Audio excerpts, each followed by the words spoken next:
Muntik ng ma-stranded kahapon dahil sa sobrang lakas ng ulan na nagdulot ng mga pagbaha sa iba't ibang lansangan sa Metro Manila. Saan nga ba ang mga lugar na binaha? At ano nga ba ang mga kasalukuyang lagay ng panahon? Alamin natin yan sa report ni Sheila Edubas. Sheila? Walang tigil na pag-uulan na may kasamang bahagyang malakas na hangin. Yan ang naranasan sa Kalakang, Maynila kahapon dahil sa habagat na pinalakas pa ng bagyong Fabian at Tropical Depression Sempaka. Ilang mga klase at trabaho sa pribado at pampublikong sektor ang sinuspinde, habang hirap rin ang mga commuter na makauwi maging ang mga may pribadong sasakyan. Ang paligid ng National Museum, maging ang mga kalsada sa Maria Orosa at United Nations Avenue ay hindi madaanan ng mga light vehicles simula alas 8 ng umaga. Bukod dito, lubog rin sa baha ang Rojas Boulevard malapit sa Quirino Service Road, sa Rizal Avenue at Recto Rojas Boulevard at Pedro Hill. Baha rin sa Bonifacio Drive at 25th Street sa Port Area at Calao. Nagdulot rin ng baha ang malakas na pag-uulan sa EDSA, partikular na sa Philippine Overseas Employment Administration o POEA, Boni at Ortigas. Mataas rin ang tubig baha sa ilang parte ng C5 Road malapit sa Eastwood, Julia Vargas at Ortigas, maging sa Buendia at kalsada ng Fillmore sa Makati, sa Maysilo Circle sa Mandaluyong at Espanya, Poreza at Ramon Magsaysay sa Maynila. Agad ring pinauwi ang mga empleyado sa Senado, habang ang Korte Suprema naman ay nagdeklara ng half-day work sa lahat ng korte sa National Capital Region. Samantala, batay sa latest update ng Pag-asa, nananatili ang lakas ng bagyong Fabian habang kumikilos patungong kanluran Timog Kanluran sa southeast ng Miyako Island. Namataan ang mata ng bagyo 530 kilometers northeast Itbayat, Batanes, at may maximum sustained winds na 150 kilometers per hour malapit sa gitna at gustiness na abot sa 185 kilometers per hour. Gumagalaw ito sa bilis na 10 kilometers per hour. Para sa TV ko to, your daily source of news on the move. Sheila Edubas, this is Brakefast.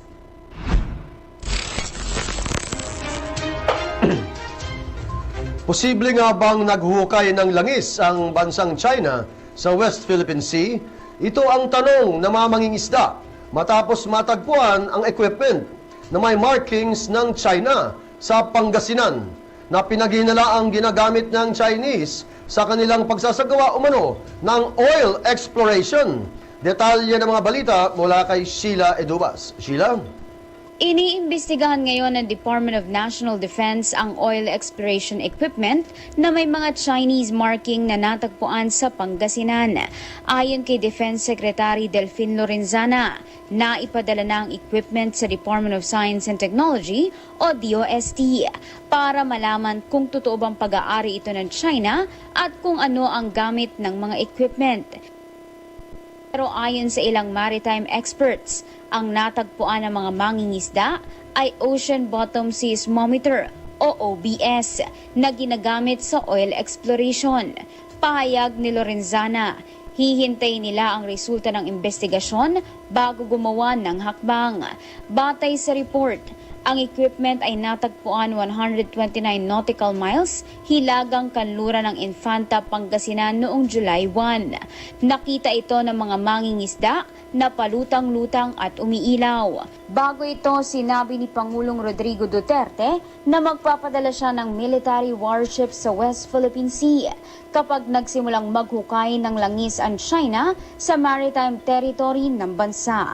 Para sa TV ko to, your daily source of news on the move. Sheila Edubas, this is Brakefast.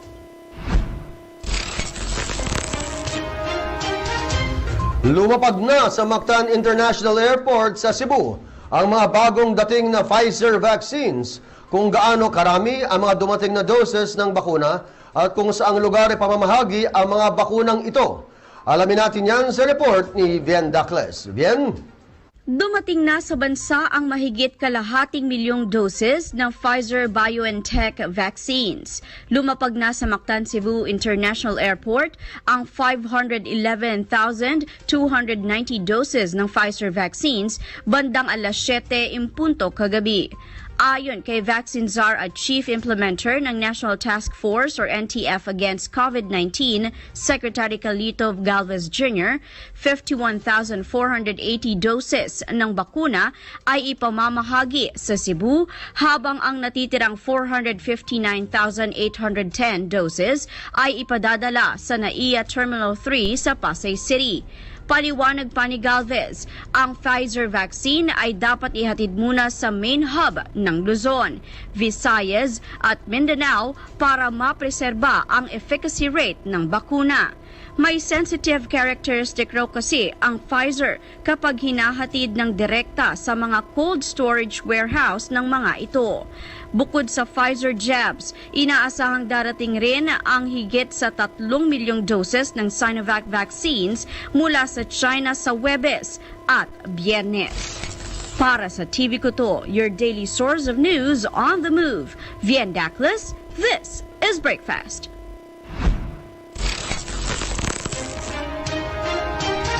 Nagpositibo sa COVID-19 ang anak na lalaki ni Pangulong Rodrigo Roa Duterte na si Davao City Vice Mayor Sebastian Baste Duterte.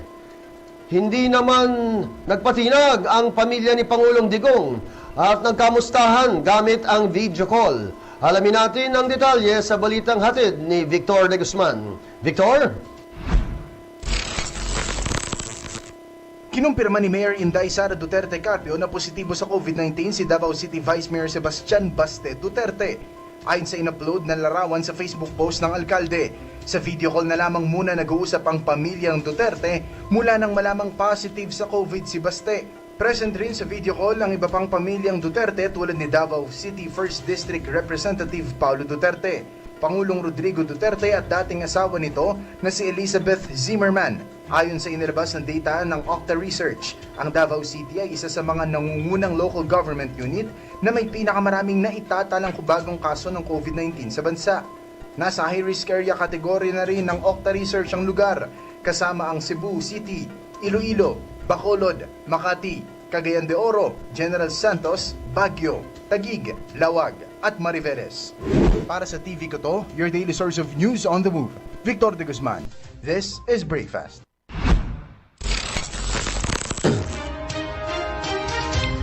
Kinumpirma ni Senate President Vicente Tito Sen Soto III na tatakbo sa pagkasenador si Leyte 4th District Representative Lucy Torres Gomez at magiging bahagi ng senatorial slate ng kanilang tambalan ni Senador Panfiloping Lacson. Pero sino-sino pa ba ang mga kasama sa senatorial slate ng Soto-Lacson tandem? Alamin natin yan sa report ni Vien Daclas. Vien? Tatakbong senador sa darating na halalan si Leyte 4th District Representative Lucy Torres Gomez. Kinumpirma ni Senate President Vicente Tito Soto III na magiging bahagi si Torres ng senatorial lineup ng kanilang tambalan ni Senator Ping Lacson. Si Torres ay kasalukuyang miyembro ng Partido Demokratiko Pilipino Lakas ng Bayan o PDP Laban na sumusuporta sa pagtakbo ni Pangulong Duterte sa pagka-vice-presidente. Sinabi naman ni Soto na pinag-uusapan pa sa Nationalist People's Coalition or NPC kung aampunin nila sa senatorial slate si Representative Lucy Torres. Bukod kay Torres, makakasama ng Soto-Lacson senatorial slate sina dating Senador J.V. Ejercito, Sorsogon Governor Cheese Escudero, Senador Sherwin Gatchalian, Senador Richard Gordon, DICT Secretary Gringo Honasan, former COMELEC Commissioner Goyo Larazabal, Antique Representative Loren Legarda, pati na rin sina Senator Joel Villanueva at Senate Majority Leader Migs Zubiri. Matatandaang si Representative Lucy Torres Gomez ay nasa huling termino na ng kanyang panunungkulan bilang kongresista ng Leyte at matagal nang inihayag na bukas ang pinto sa pagtakbo nito bilang senador. Samantala ang kanyang asawang aktor na si Ormoc City Mayor Richard Gomez ay tatakbo sa iiwanang pwesto ni Lucy bilang kongresista sa Leyte. Para sa TV ko to, your daily source of news on the move, Vien Daclis, this is Brakefast.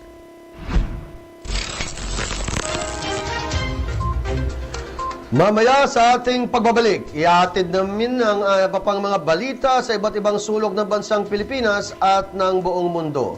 Huwag kayong bibitiw, magbabalik pa rin ang Brakefast matapos ang ilang saglit.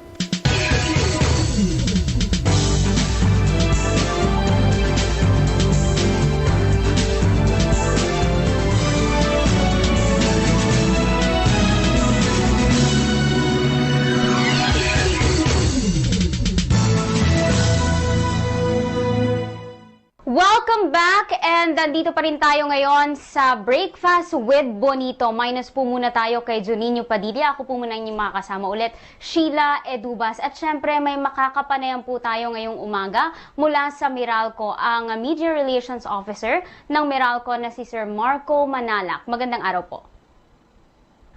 Good morning po, magandang umaga sa inyo and of course sa lahat ng mga listeners and viewers nyo. Maraming salamat for inviting me today para magbigay ng updates tungkol sa pagsettle ng power bills ninyo and even some explanations behind yung power rates, power bills po. Yes sir, you look so young ha. How young are you po? The key word there po is looks. 32 na po ako. So, Okay. Akala ko kasi medyo nasa ano pa lang kayo, parang fresh grad ang datingan eh. sa confidence lang yan, ma'am, actually. Yes po. Sir, kumusta naman po tayo? How are we adjusting? Lalo na ngayong pandemya po. Dito sa Meralco, paano po nag-a-adjust tayo dyan? Yeah, actually, right now, first and foremost po, yung commitment talaga ng Meralco is really to be very considerate and compassionate during this GCQ. Like you said, ma'am, actually ongoing pa yung pandemya. So, kahit na, for example, nag-resume na po yung issuance ng mga disconnection notices, Meralco still makes it a point 24/7 to assist po yung customer sa lahat ng mga concerns niya. Dahil medyo mahirap talaga yung situation ngayon dahil sa pandemya and heightened pa rin yung mga restrictions ng GCQ, Meralco promises to be very, very considerate during this time. Siguro po, like you mentioned po earlier, ang request lang namin sa Meralco is really for those customers na may mga concerns and currently nag-experience ng challenges with regards to settling their bills. The best option really is for them to reach out to Meralco so we can find a more convenient or lighter payment scheme. For example, yung pag-installment. Sir, kunwari katulad nito, yung mga nade-delay ng bayad, ganyan, yung disconnection natin, kunwari hindi sila nakabayad within the month, yung kung saan yung period nila to pay, will they receive right away the disconnection notice? And after receiving the disconnection notice, did we make a remedy na medyo pahabain pa bago totally i-cut na yung line nila? Tama man. Actually, sakto yung sinabi nyo. For those customers na may concerns with regards to yung disconnection notices, again, all they have to do is feel free to reach out to us through our social media accounts, tulad ng Facebook, Twitter, pati rin sa Meralco Hotline 16211. And from there, we can assist po ma'am yung customer on how best to settle their bills and ano yung most convenient na payment plan na pwedeng gawin. Our business centers are also actually open. They remain open to really welcome and assist po lahat ng mga customers na may concerns. And again, ma'am, we just want to stress, Meralco will remain very, very considerate during this period. And it will really be a case-to-case basis sa pag-handle ng mga customer concerns to answer your question. Again, very, medyo hand-holding na to. When you approach us with your concern po with regards to your bill or your payment, very specific po yung handling. We will assign personnel to assist yung customer on a one-on-one basis. Again, we will be very compassionate. But again, our request siguro po is really sa mga customers na may mga concerns, please do contact us or reach out to us para ma-assist kayo agad. Very active naman ang ating assistance dyan. Meron ba tayong mga 24 hours desk, mga ganyan, yung sumasagot ng ating mga phone sa online, ganyan. Meron naman po tayong mga nakaupo na 24 hours dyan para sagutin yung mga concerns ng ating mga clients. Tama po ma'am. Actually, 24/7 yung customer assistance team namin. We have call center personnel handling all the calls, not only calls po, but even messages sa Facebook, Twitter, and even on Meralco online, even on our Meralco email. So again po, we are working around the clock to address lahat ng mga customer concerns that are really communicated to us through all channels, whether it be our hotline 16211 or through calls, messages sa social media. And again po, even if it's not related po sa billing, for example, it's related to the Meralco facility or may mga concerns kayo outside the realm of payment or billing, we have networks and crews working 24/7 around the clock, 7 days a week, just to ensure na continuous yung power supply nyo. So again po, yung tagline ng Meralco right now is really #KeepYourLightsOn. So yun talaga yung commitment in every way possible, whether it's about your bills, your payments, or even the service that we provide you with regards to our poles, yung wires, and yung distribution services. Our commitment is really, as much as possible, we want to keep your lights on, especially during this pandemic po. Oh, sir, ang nabanggit mo kanina yung iba't ibang service ng Meralco na 24/7 din, ano? May I ask, kunwari may mga nasirang meters, yung reading, I don't know what you call it, pero yung ginagamit nyo to read the electricity rates, yan, kuwari nasira yan, sino po ba dapat ang nagsho-shoulder niyan? Kuwari, we call for an assistance and then they come to us and they fix the meter. Who should shoulder po ba yung pag-fix netong Meralco? Definitely, ma'am. Kung may concerns kayo regarding your meter, tama po, it's actually called the meter that records po yung consumption ng bahay. And we have meter readers who also monthly, they do their rounds to check yung meter readings, and that's also used in order to compute po kung ano yung bill nyo for that month. So they can also assess po kung functional or working po yung meter. But just in case, there are a few cases that, for example, na may damage po yung meter. For example, minsan may mga accidents, especially when it involves cars. Sometimes a car will bump into a meter, electric meter, and may damage yun. Meralco will definitely take care of replacing yung meter na yun. And rest assured po, that will be top priority. As long as you inform us right away po, we can send our crews and our networks team to assess. First step is really to assess po yung site, to visit the site, to check po yung status ng meter. And from there po, we can determine if we can replace it as soon as possible po. And how about ito namang mga refund? Kasi before nagka-issue na yung iba na may mga overpayment, yun yung iba may mga naka-overbills, I think, and then they paid dun talaga sa bill na nakasulat, and then later on they found out na hindi pala dapat ganun kalaki. Are we giving refunds? Actually, ma'am, right now, back to business as usual. In terms of what you were mentioning, yung medyo naging point of confusion was last year when we had to stop meter reading due to the strict health and safety protocols.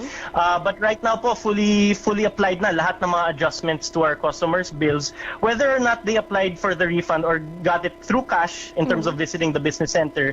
Regardless po, our system was already able to reflect po whatever adjustments or refund in their next bill. So at this point, as we speak right now, fully po reflected and applied lahat ng mga refunds coming from last year po when the pandemic hit and medyo nag-peak yung crisis, the global crisis of the COVID-19, and our operations were challenged, especially in the energy sector. But again, rest assured po, na-apply and na-reflect na po lahat ng mga adjustments and refunds po moving forward. And again, 24/7 ngayon, yung operations sa Meralco, even in terms of meter reading, there are no more barriers. Right now, we are conducting all our operations and meter reading activities as if business as usual po. Though we're still adhering po to the strict physical and safety protocols. Okay. Sir Marco, matanong ko na rin, na-notice kasi natin since nabanggit natin yung last year, and every year, I think, one of the things that our clients, yung mga nanonotice nila, is tumataas talaga yung price ng, or yung reading ng electricity when it comes to summer season. Should we expect that every year na pagdating ng ganon is, kasi the thing is, I think, most of them say na, halos pareho naman yung usage nila ng mga gadgets, electricities, and kailangan ng electricity, but yet pagdating ng mga summer season, talagang noticeable yung pagtaas ng electricity rates. Is that normal, and should we expect na laging magkakaganon pagka tag-init na? Okay, so actually may mga technologies tulad ng inverter technology, which means that mas efficient yung mga appliances like your aircon or your refrigerator. But as a general rule, the longer you use an appliance, the more it will consume. That's why Meralco reiterates yung call for energy efficiency. As historically, yung summer season may bring an increase in residential electricity consumption by 10% to 40%, versus yung average consumption during the cooler months of January and February. As temperature increases, appliances that have compressors like air conditioners or refrigerators will have to work harder. So kahit same lang po yung duration ng paggamit, for example, when you use your aircons or refrigerators, dahil sa pag-spike ng temperature, not only will your consumption increase, but those appliances will also have to work harder. For example, yung electric fans are also used longer than usual and often at high setting to beat the summer heat. Kaya kami sa Meralco, we really say this summer and the summer of next year moving forward, you really have the power as the consumer.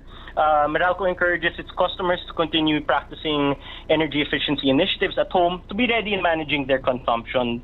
And actually, I prepared some simple and basic tips na pwedeng gawin ng mga consumers. If my time, I can give a quick rundown po of basic energy efficiency tips. Tell our viewers para rin may idea sila kung paano mas makakatipid. Pero bago yan, ito yung pinakatanong ko kasi ito yung medyo pinagdidebatihan namin sa bahay. Is it mas matipid kapag aircon yung gagamitin mo or electric fan? Kasi parang kunwari, papatayin mo ng, kunwari like, 8 hours yung aircon and then ano ka na lang sa electric fan, or mas okay kung i-full mo na aircon kung mag-aircon ka? Actually, yung biggest, very good question, ma'am. Actually, very relevant yan to all our household owners, especially yung mga parents. The truth is actually, the heaviest power consumer sa bahay is really the aircon and the refrigerator. So, if you can find the balance between using your aircon and your electric fan, that would be the best solution possible. Again po, it's important to maintain yung mga appliances nyo. For example, yung electric fans, it's very important that you clean the blades para mas efficient yung takbo ng electric fan. And for air conditioners, it's also highly recommended to have it regularly checked and maintained. Again po, like I said earlier, there are technologies like the inverter technology, which means that mas efficient yung aircon mo. But in general, as a general rule, the longer you really use an appliance, especially appliances like refrigerators or air conditioners, the more it will consume. Siguro po, my main tip for the aircon would really be, as much as possible, keep it at a mid-setting, what we call a maybe 25 degrees Celsius setting. I think that can still be relatively comfortable, and that's really the most efficient setting that we can put our aircons on. Gano'ng kahaba? Gano'ng kahabang period? If inverted siya, let's say. Well, yun po actually, depende talaga sa brand, sa version ng technology of inverter. But again po, it really depends sa comfort level nyo. And again po, you can always balance. You can always balance the use of your appliances tulad ng aircon and electric fan. So there's no sweeping rule kasi actually, if you take into consideration, even the sizes of our houses are different. So dapat fit and swak yung aircon size mo for the room that it's in. So again po, walang general or sweeping rule. You really have to siguro po check yung mga specs and yung qualifications ng appliances. You really have to ensure na the inverter aircon that you get, for example, if magle-level up ka in terms of your aircon sa bahay, you have to ensure na swak siya sa size ng room, size ng bahay, and that's when you'll see that efficient talaga yung takbo ng aircon na yun. Kasi so again ko, po, there are many factors in play. Sige po. Kasi may nabasa ako before, parang 12 hours daw dapat yung, para daw makatipid. Kasi parang, I'm not sure why it's 12 hours.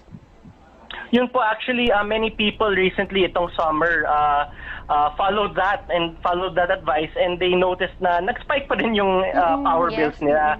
So we'd like to that did not come from Meralco. We'd like to clarify that sort of challenge. It became like an aircon challenge sa mga online and netizens, sa mga online users. Medyo naging meme din. Actually po, on the Meralco end, we want to stress po, as a general rule, the longer you use an appliance, the more it will consume. So regardless po kung inverter yun, fine, mas efficient talaga yung inverter technology, but it will not remove the fact na as if you use it longer po, syempre, dagdag din yun sa consumption, sa pagkonsumo. Pero mas matipid talaga electric fan. Kasi sabi mo kanina, mas mabilis talaga mag-consume ang aircon. So if we ought to use electric fan na lang, mas efficient siya and mas makakatipid. Oh, definitely, ma'am. You nailed it po. Actually, sakto yung sinabi niyo, ma'am. If you really want to improve po and manage your electricity consumption sa bahay, you can choose to use electric fans. But again po, depende din eh. It really depends on the comfort level ng family, ng mga residents sa bahay.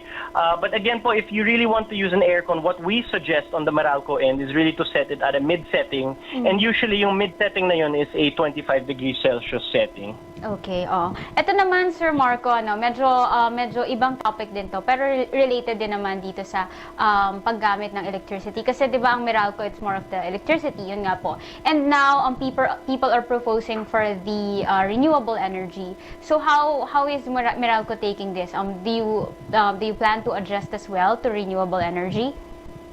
Very good point, ma'am. You're right to point out that Meralco is a distribution utility, meaning we're at the end po ng supply chain. We're not the ones who generate power. Hindi kami yung power suppliers, power generators, and we're not the transmission grid. We're actually the ones who bring the power to the residents, to the households. Kami yung parang end game ng supply chain. But with regards to power supply, actually, we do fully support po yung renewable energy supply. Actually, recently, the 50 megawatt solar power plant of Power Source First Bulacan Solar Inc., we call it PFBSI, officially started po yung commercial operations and now provides clean and renewable power to the Luzon grid. So, now called Bulacan Sol, this newly completed plant secured a clearance to operate from the Energy Regulatory Commission, or yung tinatawag na ERC, on May 12. Located in San Miguel, Bulacan, this project is really a joint undertaking of MGen Renewable Energy Inc., M-Green, which owns 60% of the project, and Power Source Energy Holdings Corporation with 40%. Ito po yung parang pinaka-recent and latest and most exciting development in terms of renewable energy. M-Green po is the renewable energy unit of Meralco Power Gen Corporation, or MGen, which in turn is the power generation arm of Meralco. So, through Bulacan Sol po, we hope that they play a significant role in One Meralco Group's long-term sustainability agenda.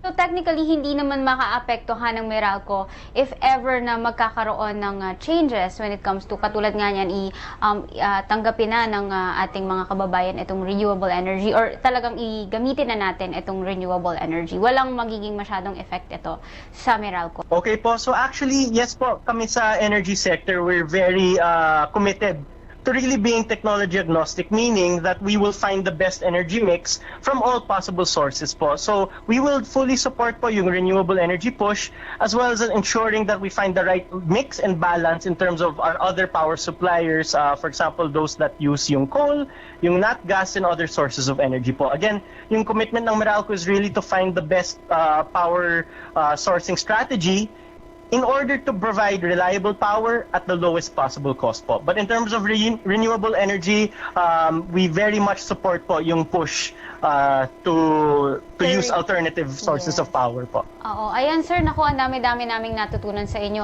Pero bago po tayo magtapos, meron po ba kayong mensahe sa mga clients natin, customers dito sa Meralco? Yes po, actually, harking back to yung previous point ko, I just want to stress that we want to promote yung energy efficiency sa lahat ng mga customers ng Meralco. Even though na tapos na yung summer, medyo mainit pa rin. Actually, as this interview is ongoing, sobrang init, ma'am. So, we do continue to encourage energy efficiency and provide customers with tips for the household in order to better manage their electricity consumption. So, I can give a few quick tips before our interview ends. These simple everyday activities include cleaning your aircon filters every 2 weeks to ensure optimal performance, setting your aircon's thermostat to 25 degrees Celsius to maximize efficiency. Make sure you use the right aircon size for your room, making sure your refrigerator's air vents are not blocked to keep its compressor from working harder. And ito po, very basic but very effective tip is really unplugging appliances when not in use to avoid phantom load.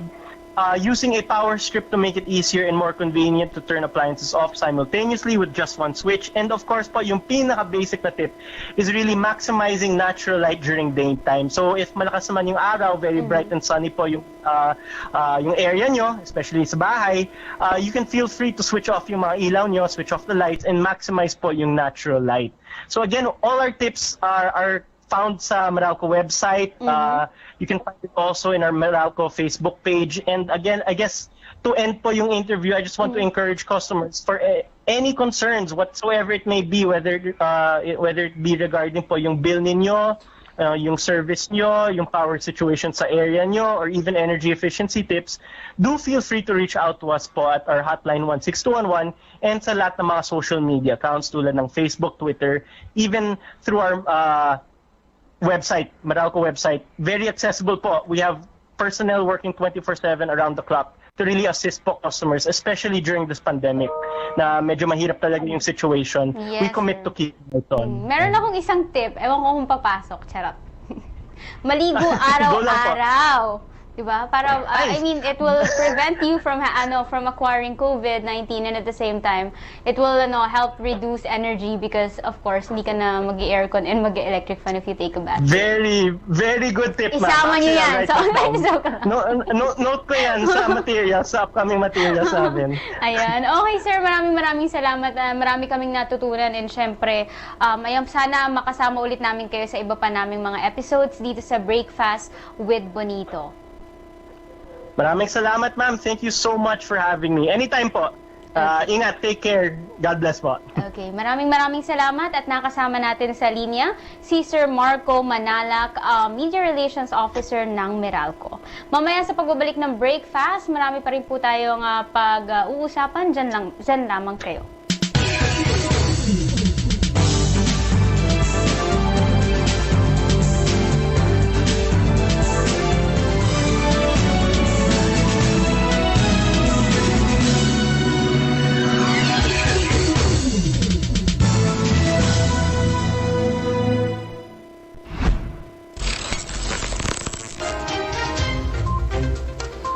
Ituloy-tuloy na natin ang balitan kasama ang Brakefast. Kasado na ang investigasyon kaugnay sa umunoy pagpatay sa isang babaeng abogado at asawa nito sa Davao City. Kung paano nangyari ang pamamaril, sino ang mga biktima at ano ang posibleng motibo sa pagpatay. Bakit nga ba nasabi ni PNP Chief Guillermo Gilor Ilazar na halatang planado ito? Alamin natin yan sa report ni Victor de Guzman. Victor? Ipinag-utos ni Philippine National Police Chief Guillermo Elezar ang mahigpit na pag-iimbestiga sa mag-asawang binaril sa Davao City. Nananawagan ang hepe ng PNP kay Police Brigadier General Fillmore Escobal para magsagawa ng agarang investigasyon at i-prioritize ang kaso ng mag-asawa. Ayon sa report, katatapos lang sa isang radio interview ng mag-asawa ng barilin ng hindi pa nakikilalang sospek. Makikita sa CCTV footage ang babaeng kinilala ni si Attorney Hilda Mahinay Sapi na ininspeksyon sa labas ng bahay ang bibilhing sasakyan nang bigla siyang mapaluhod at matumba matapos magtamon ng tama ng bala sa likod. Nagkagulo ang mga taong nasa paligid at napalabas ang asawa nitong si Muhaymen Muhammad Sapi. Lumapit sa asawa habang nag-aantay ng tulong pero hindi nagtagal. Bumulagta rin si Muhaymen dahil sa tinamong tama ng bala sa muka. Sinubukan pang iligtas ang mag-asawa, subalit dead on arrival na nang makarating sa ospital. Tinitignang motibo sa krimen ay ang pagtulong sa kaso ni Attorney Hilda Sapi sa mga mahihirap na magsasaka. Payag ni PNP Chief Guillermo Elazar, sniper ang gamit sa pamamaril at malaki umano ang indikasyon na planado ito. Iniimbestigahan na rin kung paano nakalusot ang baril sa security ng subdivision. Para sa TV Koto, your daily source of news on the move, Victor de Guzman. This is Brakefast.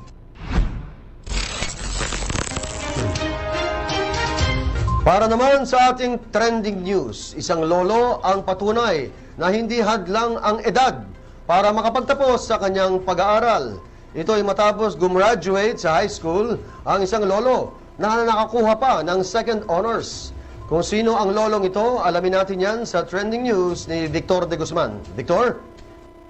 Isang 80 taong gulang na lolo ang nakapagtapos mula sa junior high school sa Marinduque sa tulong ng Alternative Learning System o ALS mula sa Department of Education. Kinilala ang lolo na si Teofilo Bonitez Sr. na nakagraduate bilang second honor sa kanyang klase.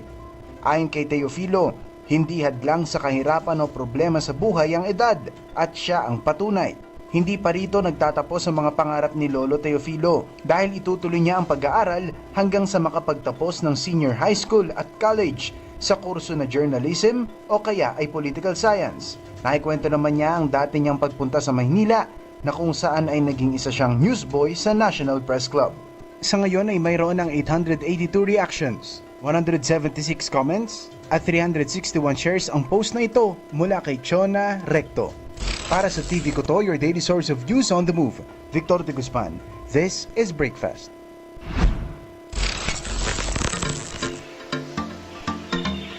Sa gitna ng kinakaharap na pandemya sa bansang Pilipinas, nauso ang katagang unli problem, unli kahirapan at unli gutom. Pero dahil likas sa mga Pinoy ang hilig kumain at pagiging matipid, lalo na kung hindi pa payday, patok dito sa bansang Pilipinas ang unlimited food promos, lalo na sa lungsod ng Maynila. Kung ano ang mga budget-friendly unli food na kainan sa Maynila, alamin natin yan sa report ni Casey Derilo. Casey? Nagmula ang konsepto ng unlimited sa mga Pinoy dahil na rin sa tinatawag umano na value for money o ang pagpapahalaga sa pera na kinita mula sa pagtatrabaho.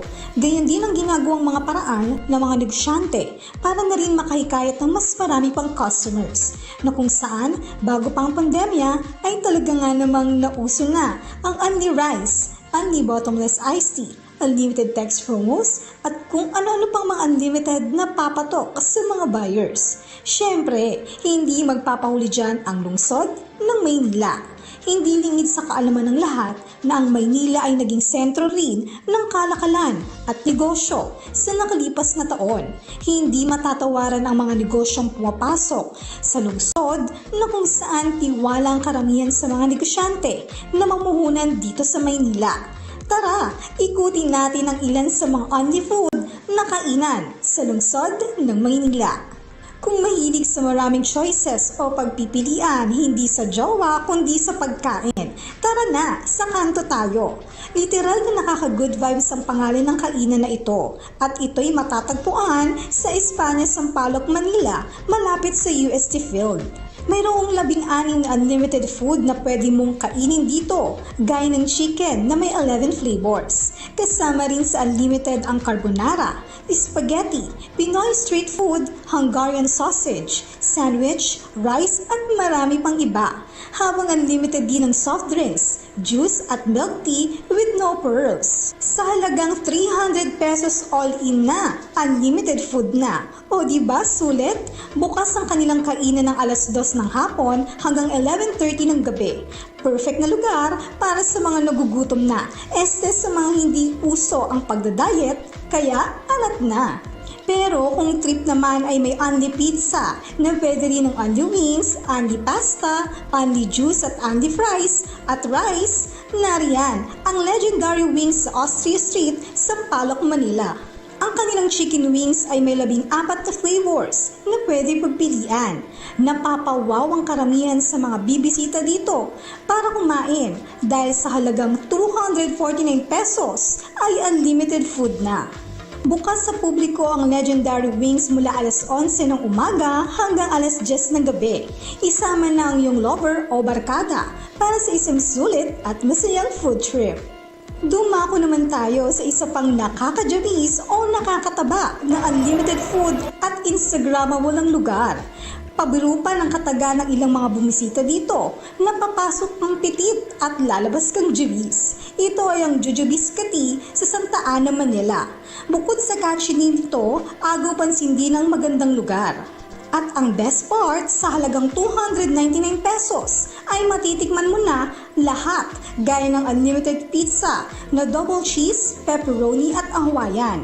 May unli Big Mac, carbonara at ang pinakapaborito ng lahat, ang unli milk tea na dark choco o winter melon with pearls na. Depende sa kung ano ang kaya mong kainin dito na good for 2 hours lang, kaya sulitin mo na. Tunay nga na mahilig sa pagkain ang mga Pinoy. Parte na ito sa kahit na anong okasyon, libre man o may promo. Isa pa sa tradisyon ng mga Pinoy ay ang pagsasalo-salo ng pamilya o mga kaibigan para makapagkumustahan pero may social distancing na. Bukod dito, madalas na tanong kasunod ng pagbate ay kung kumain ka na ba, na siyang kukumpleto sa tunay na kaugaliang Pilipino.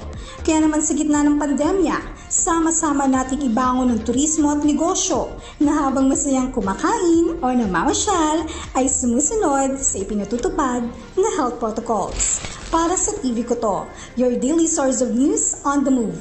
Casey Drilo, this is Brakefast.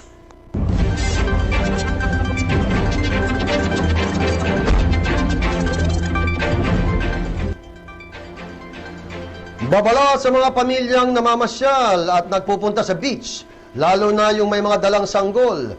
Huwag tanggalin ang mga mata sa inyong mga anak kung ayaw ninyong matulad sa isang taong gulang na bata sa bansang Tunisia na inanod sa gitna ng dagat habang naliligo kasama ang kanyang mga magulang. Kung hanggang saan tinangay ng alon ang sanggol at kung paano siya nailigtas, alamin natin yan sa report ni Patricia Mercado. Patricia?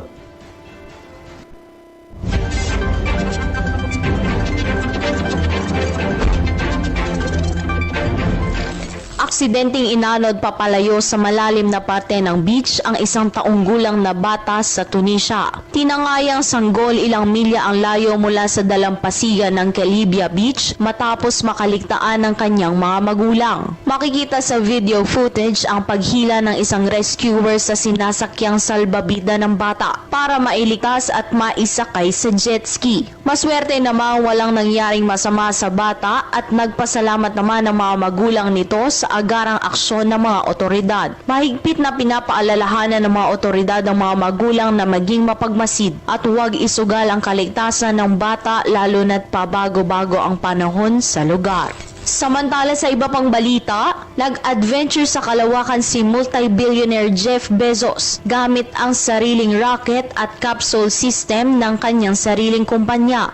Kasama ang kanyang kapatid na si Mark Bezos, Wally Funk at isang 18-year-old high school graduate na si Oliver Damon na unang customer ng Blue Origin. Lula ng 4 ng New Shepard Crew capsule na nag-launch sa West Texas. Nang makarating na sa Kármán Line o ang boundary ng Earth's atmosphere at outer space na may layo na 62 miles o 100 kilometers above sea level, dito nagsimula ang peak ascent kung saan ilang minuto nilang na-experience ang weightlessness at makikita rin ang panoramic views ng Earth at mga cosmos. Umabot sa 107.05 kilometers o 351,210 feet above sea level ang highest point ng capsule. 11 minutes din ang tinagal ng joyride ng 4 sa kalawakan. Gamit ang capsule communicator, chinek ang kalagayan ng mga space traveler at ang nasabi lang ni Jeff ay ito raw ang kanyang best day ever. Hinangaan naman sa social media si Wally Funk dahil matapos ang 6 na dekadang paghihintay, nakalipad na din siya sa kalawakan. Tinuring din si Funk at si Damon na oldest at youngest people na nakapag-travel sa kalawakan. Para sa TV ko to, your daily source of news on the move. Patricia Mercado, this is Brakefast.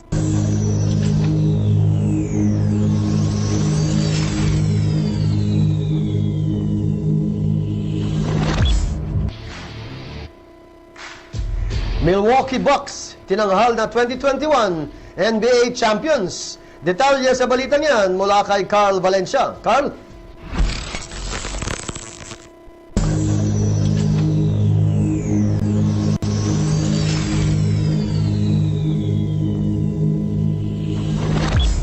Itinanghal na 2021 NBA Champions ang Milwaukee Bucks matapos suwagin ang kalaban nito na Phoenix sa crucial Game 6 ng NBA Finals. Isang aggressive at dominant superstar na Giannis ang nakita sa laban at tila hindi mapigilan ang pambabarako sa loob. Nakapagtala si Antetokounmpo ng 50 points at 14 rebounds. Sinuportahan ni Middleton na may 17 points at dinagdagan ni Holiday ng 12 points at 11 assists. Sa kabilang koponan, pinangunahan ni CP3, Chris Paul ang scoring at nagtala ito ng 26 points habang si Devin Booker ay pumutos lamang ng 19 points. Di kita ng laban sa huling 2 minuto ng laban pero naipasok ni Chris Middleton ang clutch 2-pointer para makalayo at maging 3-possession game.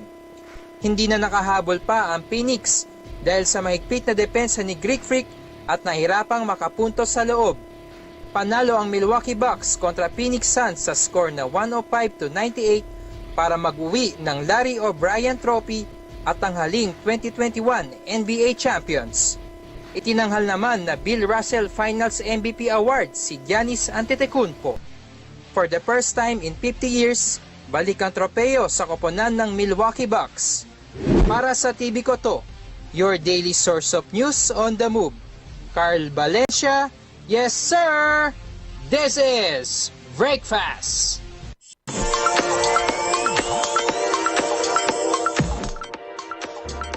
Ilang artista pasok sa top 100 Miss Universe. Kung sino-sino ang mga artistang ito, alamin natin yan sa report ni Maine Barreto. Maine? Nilabas na ang top 10 100 candidates ng Miss Universe 2021 na gaganapin sa September 25. Posted sa social media ang mga names at faces nang uusad sa next round ng patimpalak. Naging matunog ang pangalan ni Kisses Delavine, former Pinoy Big Brother housemate, at Maureen Robowitz, Asia's Next Top Model Cycle 5 Grand Winner. Kasabay niyan, inilabas na rin ng Aces and Queens, isang agency na humuhubog ng mga beauty queens. Ang isang teaser photo na halatang si Kisses. Matatanda ang panay-dinay pa noon ng dalawa kung join nga sa Miss Universe. By the way, congratulations rin sa ating ka-TV ko to co-host, Miss Ramon na Yamat, na pasok rin sa top 100 candidates ng Miss U. Good luck! Para sa TV ko to, your daily source of news on the move, Maine Barreto, this is Brakefast.